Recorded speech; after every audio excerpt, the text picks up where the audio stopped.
දැන් කෙනෙක් මරණාසන්න වෙලා මාරක වෙලා අමාරු ලෙඩෙක් ඉන්නවා නම් බෝධීන් වහන්සේ පිච්චමල් යෙදු පැන්කල 7කින් බොජ්ජංග පිරිත් කියා බෝධීන් වහන්සේ නාවලා ඒ පින ලෙඩාට දුන්නොත් ලෙඩාට මරණයට කැප වුණ කෙනෙක් නම් ආයුෂ ඉවරයි නම් ඒක අපිට වළක්වන්න බෑ. මාරකයක් නම් ඒ මාරකේ පනිනවා.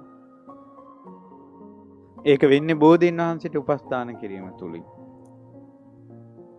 ඔය අමනුෂ්‍ය ප්‍රශ්න වලින් බැටකකා දෙහි පුහුල් කපකපා නූල් දාගෙන ඉන්න උදවිය එක දිගට ශ්‍රද්ධාවෙන් බුදුරජාණන් වහන්සේසේ සලකා බෝධීන් වහන්සේට උපස්ථාන කළොත් තමන්වත් හිතාගන්න බෑ තමන් සුව වෙලා යන හැටි.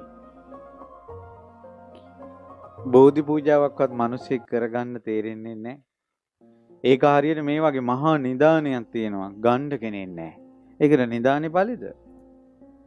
ඒ වගේ උතුම් බෝධීන් වහන්සේලා වැඩ ඉන්නේ.